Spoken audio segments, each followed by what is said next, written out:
Welcome back, guys. I am Kaila Ali, and this is the Ali Perspective. Now, I'm not going to keep you guys here long today, but there's a few things that I have to mention.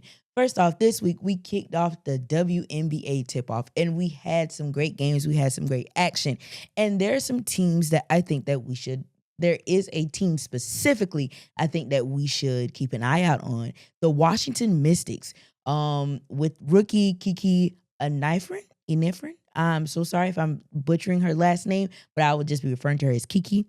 Kiki had a stellar first game. She's basically averaging a double-double. She has looked sharp, physical. It doesn't look like that she's going to have trouble translating her college game to the WNBA. She doesn't take a lot of shots. She's very specific about her shot selection, and she's very physical on the defensive end.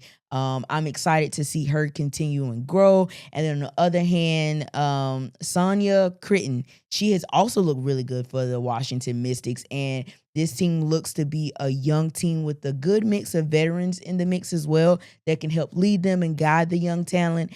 And it'll be interesting to see how the rest of the season go. But 2-0 to start the season, and I'm excited to watch them. Also, the New York Liberty look like the defending champions. They look like they're ready and poised to make another championship run. The Aces, they have some things that they have to figure out, I believe, because that first game against the Liberty, they didn't look that great.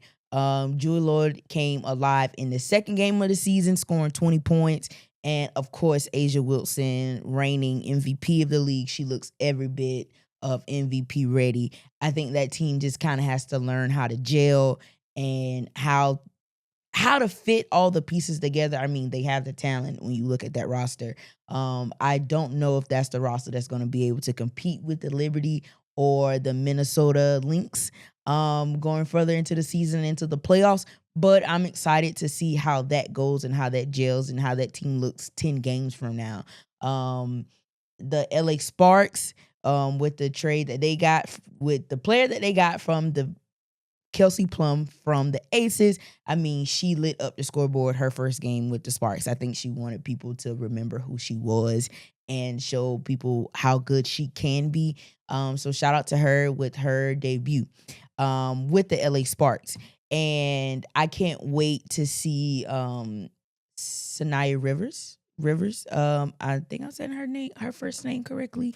But I mean, she was a player that got drafted, and a couple weeks ago her mom passed, and she's now back with the team, back to getting ready to enjoy her rookie season. But shout out to her for pressing forward, because losing your mom after such a huge accomplishment, I know that has to be rough for her.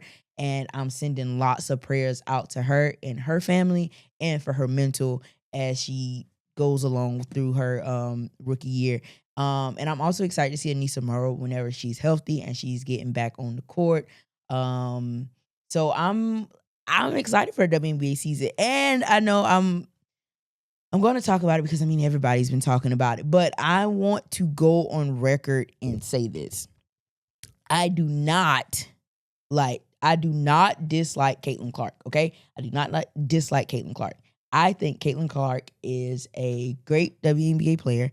I think she's a great basketball player. She has really good handles. Her finishing at the rim has improved. I mean, her shots, her deep shots, it's very Curry-like. And I don't think we've ever seen that in the league. But if it's one thing I do dislike about Caitlin Clark, it is her fans. Caitlin Clark's fans make enjoying Caitlin Clark's game insufferable. It's like because, and the reason why I say that is because of the situation that happened between her and Angel Reese. Okay, I think the refs got it right. That was a flagrant one. She did go for the ball, but then after she went for the ball, she did push her down to the ground. I mean, we can look at it from 3 different angles, and all 3 different angles, you're going to see Caitlin Clark actually pushes her. And then for people to get upset that Angel Reese got upset that she was pushed, I think that is absurd, okay?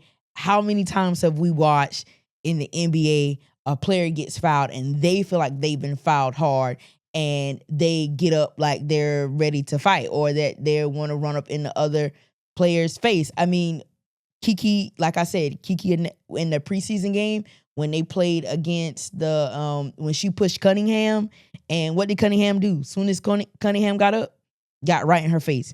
I think that we should stop policing Angel Reese's reaction and looking for things to critique her on, and just let them play basketball, guys. Okay, let's just let them play basketball.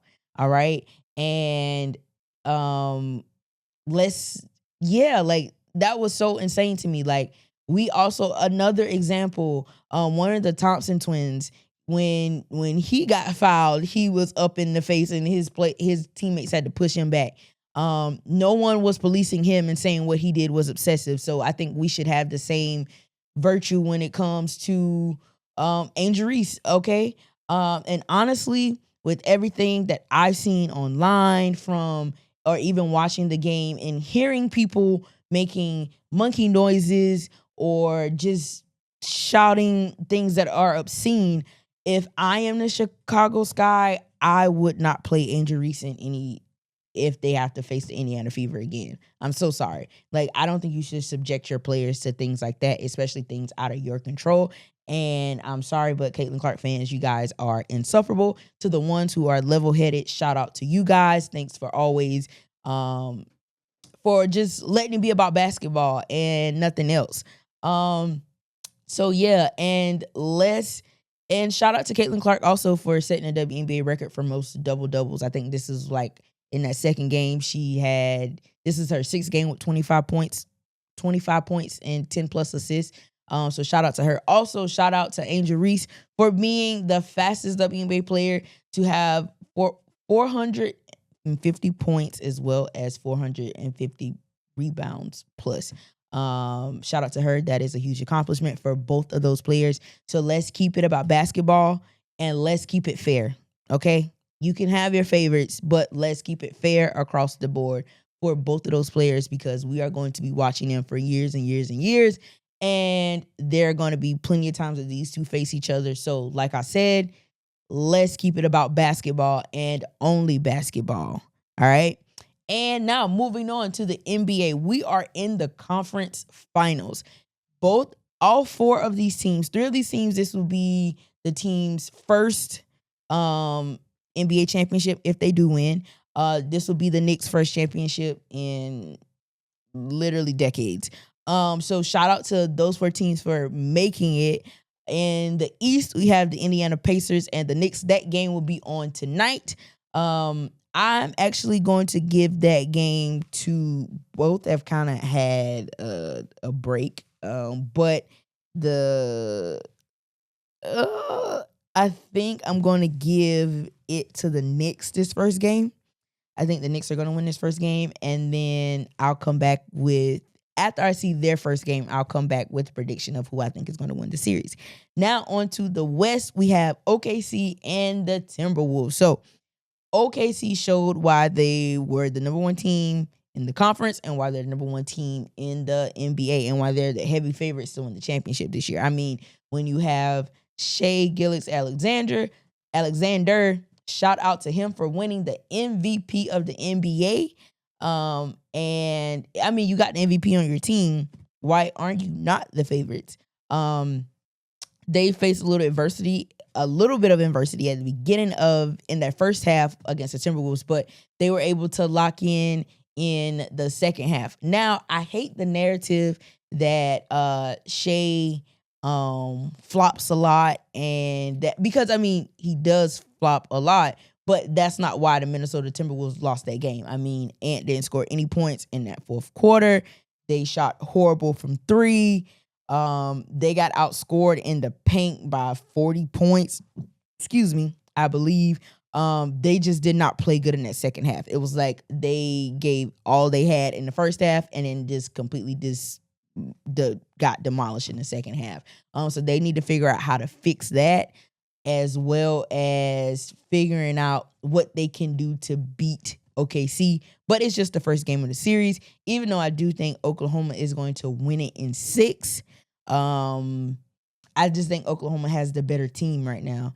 And I think no matter who comes out the East, OKC is going to win the NBA championship. But like I said, join me back here next week. That way I can tell you who I think is going to win the Knicks versus the Pistons. But I just need to see how that matchup is going to look instead of just looking at it on paper. I need to see so I can give you guys an accurate prediction of what I think is going to happen.